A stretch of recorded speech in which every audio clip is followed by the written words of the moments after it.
Hey folks, Sean and Rob here, Hello. bringing you another round of movie reviews.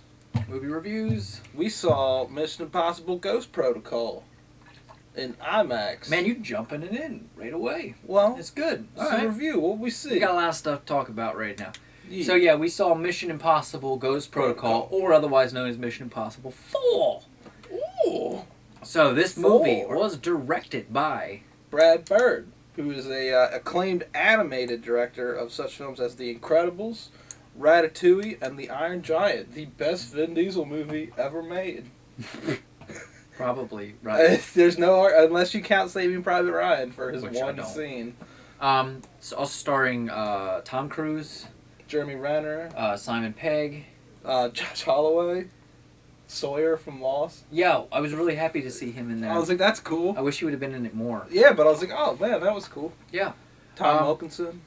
Tom Wilkinson, and the main story of this is that the Mission Impossible initiative What? is you're like Anthony, where you're just like constantly doing something and distracting me. Playing with their explosion. Yes, the Mission Impossible organization IMF. is framed. The Mission Impossible Force, or whatever they're called, which is the stupidest name for like a government agency ever, but it works for some reason. IMF. Yeah. It sounds cool as IMF, but Mission Impossible Force. Is that what it's called? The Mission Impossible Force? I could be wrong about the Force, but I Maybe feel it's like Mission Impossible 4. faction. Force. Force. Because they knew when they made the first one, IMF, because we're going to make 4 movies. They're probably gonna make 5, but Yeah, they probably are. so the story is basically they're framed for a bombing on the Kremlin. yes, and then the organization is disbanded, and it is up to Tom Cruise and his task force to prove Of 4 people. Of 4 people. What is These 4 fours. thing, man? Oh, number God. 4, and it's up to them to prove their innocence. But they are operating off the grid, and if they are caught, they will be convicted of treason. I don't want to give too much away, but this is about as good as an action spy movie as you can get. Like, Yeah. I'm a big fan of spy movies, except for the most recent 2 James Bond films. Or the Bourne films. And I'm not a big fan of the Bourne films. They're not really spy films. I'll give you the last. None of the Bourne movies. I like all of them. I will give you the last Bond movie sucked ass. Yes. Quantum of Solace. I also believe Casino Royale, and we've talked about this many a time I know. before. I love Casino Royale. But I think this is a better action movie than any of the Bond movies I've seen recently. Yeah, it's much better at like staging action scenes And and I making enjoy, them, like, as much as Tom new Cruise and- is crazy, He in real makes life, good movies. I enjoy Tom Cruise on screen much more than I enjoy Daniel Craig. Yeah. Because I hate Daniel Craig. You got this unnatural hatred for him. Unnatural. I just don't like him. That happens. I don't like Anne Hathaway. We just talked about We that. did. She's gonna suck So his I don't wanna Catwoman, talk too much and about this. Batman's gonna suck. I don't want to talk too much about the movie itself. I just want to say there's a lot of really cool action sequences. It's got that problem that action movies have in my... It's at least 2 hours where and it's 15 minutes. like over 2 hours, Yeah. and near the last like hour and a half, after an hour and a half, the last half an hour, 45 minutes, you're like, wrap it up, wrap it up, wrap it up, and I didn't have that kind of a problem with it. the final 10 minutes is really agonizing, though. It was tacked on. It was like almost set up for another one, but not really. Yeah. Just kind of like could have been a deleted scene. So overall, I'd say this is probably about a 3.5 out of 5 for me. This is a 4 out of 5 Yeah, for 4. me. I'm not a huge action movie fan. Like I said, this is as good as it's going to get. I'm just not a huge fan. That's why it's probably a 3.5. I love action movies. I also saw Sherlock Holmes, The Game of Shadows, Yeah. directed by Guy Ritchie, still again starring Jude Law. Because he's top billed. He's I'm Sherlock going Holmes. through the Jude Law, Robert Downey Jr. What's her name from the first one is in it, Rachel McAdams. as well as Naomi Rapace. she played the girl in the Dragon Tattoo of the original Girl in the Dragon Tattoo movie, not the Swedish. American remake. And overall, and the name of the guy who plays Professor Moriarty from Fringe. I don't know that actor's name. I don't have it offhand either. I have not seen Sherlock Holmes. Look it up online if you can. I know you're already looking it up online because you're hearing the review from me, and I don't have the answers. But he did an excellent job. If they care. If you liked the first film, it is the same thing again. Just my only problem with it is there's too much slow motion. Like I enjoyed the sequences. If you've seen the first film where inside his head, like Sherlock Holmes dissects how he's gonna beat the crap out of someone and then does it, and it's cool. Right. But then there's unnecessary like running slow motion sequences that are no lie like 8 minutes of slow motion things blowing up, and it looks cool at first, but then you're like, if this would have been 30 seconds, this movie could have been over 8 minutes earlier.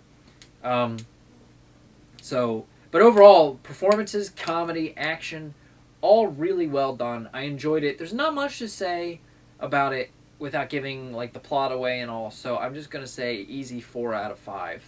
Easy. Easy peasy. And you saw? Squeezy. Young Adult, directed by I almost said Ivan Reitman. Jason Reitman, Ivan Reitman's son, and written by Diablo Cody. The writer of Jennifer's Body and Juno. You cut me off, writer of Juno. It's about Charlize Theron, who's the author of this. Essentially, she's a ghostwriter of these like young adult books. Hence the name. Did anybody else used to like see that show called Ghostwriter and think it was going to be really cool? And it was about a bunch of kids and like a floating globule that typed things on a typewriter. I know there was a movie called Ghostwriter. Yeah, that was really good. No, it was a has anybody seen? Comment below if you've seen this, but it was like, I always was like, oh, Ghostwriter, that's gotta be cool. And then it was like a floating pixie dot that would like go over a typewriter and type shitty things. See, and then like if going along with that, Ghostwriter sounds even Ghostwriter sounds even stupider. Because I just picture it's just like an empty chair in front of a one of the typewriter, yeah. And it's just the keys punching in. He's the ghostwriter. Well, that's better than a floating pixie. But it's 40 minutes of just him typing, okay. And maybe some narration, some him. He walks outside for a cigarette, and it's just smoke coming. I am the ghostwriter. He's also apparently the invisible writer as well. But needless to say, I saw Young Adult, and so yeah, she's a author, and is struggling with her newest book. And gets an email from old friends that her ex-boyfriend and her new husband just had a baby, and she sets out to get her ex-boyfriend back. Basically, she's a bitch, and she plays it really, really well. And Patton Oswalt is as a sporting. Is the dialogue in it really good? It's not Juno dialogue. Oh, because remember, even Jennifer's Body had that like. It's not the like snarky teen dialogue. I kind of enjoyed that really well. Okay. It's really well written, and but it doesn't have. Isn't it funny how if you write one successful script, suddenly you can write tons? Because I tell you, if she didn't write Juno, Jennifer's Body never would have been made. Yep. And this movie probably never would have been made. The funny thing about Juno is it was a spec script. Really? It was an example of her writing because she was working on the TV show. Huh. And they're like, "Well, give us a piece of your writing," and she wrote that. They're like, "We're gonna make this," and it was good. It was. I really liked it. So, what's your total rating? I really like this as well. It's a dark comedy. Mm-hmm. Very dark at points. I've really liked the ending. I won't say what. But no, I give it probably between 4.5 and 4. Okay, I was gonna say not 5. I said that in the backwards way. So maybe 4.25 if I could give that. If I could give that rating. All right. 4.25 star. So next week, what do we have? We have I need to see Young Adult. You need to see Sherlock Holmes, and then there's the Girl with the Dragon Tattoo, as well as The Darkest Hour. And The Artist comes out. And The Artist. Other things, movies. We want some user comments back on this because we've been joking a lot with each other. Okay. Movies that should be recasted or remade. Not really. They shouldn't really. But who would you find funny? Like, for example, one of my ongoing things is Dumb and Dumber, starring Nick Cage in the Jim Carrey role and Clint Howard in the Jeff Daniels role. And tonight we were talking about what if Fight Club had been recast where the Edward Norton part was played by Jimmy Stewart and the Brad Pitt, Tyler Durden role was played by Al Pacino. Let's also stem this out of the fact that we watched It's a Wonderful Life, you for the first time, and you did not like it. I did not like it. I really like it, and you did not like it. Yeah, I did not like it. I feel like there's some other movies. It's just because Jimmy Stewart, like, I don't like how he is young, but like, I mean, he was like he always has an old man voice, and I like it, but it just didn't fit for when he was a young, because he's like, I'm a teenager. You want the moon? Well, then that's just a problem. I'll get you the moon. That's just the problem with Jimmy Stewart. Shouldn't be the movie's fault. No, but then the movie itself is very, like, the fact that it's a Christmas movie when it's only a Christmas movie for, like, the last 20 minutes. And the fact that, like, he goes through this giant change in the last 20 minutes. But I don't know, and everybody comes in and bails him out and all. It felt so fake. It felt so, like, I don't know. It wasn't like the Christmas Carol where the entire movie built up to this character undergoing a real change. Jimmy Stewart, for the most part, he was... But again, that's like something that's considered... But he was in conflict the whole time, like, where he was a really good guy, but then they made him a dick. Like, in the 15 minutes before the part where he, like, tries to kill himself. But it's just, it's like, there was no overall change. He was a good guy. So, like, it was like, if it was, this guy lived his entire life as a great guy, and then for 15 minutes was a dick, and then overwent a change and was a good guy, I'm like, so, okay, it wasn't so he went so back much to being of a a good guy. change, it was him realizing the life that he had and all the shit he didn't get to do didn't matter because he had all this great stuff to begin with. But he should have known that anyway. Because he was stubborn and not thinking about all this stuff. Because what he wanted to do, he didn't get to do. So what he had, he didn't realize. I think The Family Man is a much better example of, like, because you weren't taking away what he had. Like, you were. You're taking away his rich lifestyle. He realized what he had, but he never He was a playboy. He could sleep with tons of women. My point is, he never lost anything he had. So he didn't, like, there's a difference between, like, if you realized you didn't have it anymore and then you made a change. Like, so, okay, so he had everything he wanted, and then for, like, 15 minutes he thought he didn't have everything he wanted, and then he realized he had everything he wanted. Okay. So where's the story in that? I'm done with this conversation. All right. So that's what. So anyway, more movies where people the lead should be replaced. We're done with The Wonderful Life. No, I'm also going to say, let us know if you like it or not.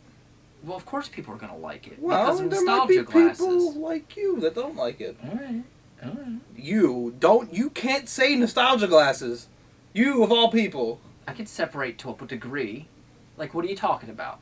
Because if you say Back to the Future is arguably, minus the time travel aspects, a very good movie. I'm not saying it's not. I never said it was. Someone like Sean Jackson would, who likes to think that Princess Bride is not a good movie. That's a good movie. It is. Now, that could be our nostalgia glasses, but I think that's just Sean Jackson. Still got a good, like, funny story. I'm calling you out. There's good comedy. So. I like that movie. So, especially The Big Jessup, we'd like to hear... What you think on the matter. What you think other lead roles should be switched. Like, let's say, what if... Here's a good one for you. Right. He'll be like, you should replace Sean with Anthony. Because, he was so vibrant and talkative when he was on here. Yeah. Alright, well, I was talking about movies, so let's say... But you said replacing, I mean... Well, we got, we got... Once Upon a Time in the West, who would you replace? No, I don't want to talk about that one. That's a good one. No, let's talk about... Total Recall. Well, they're doing that now.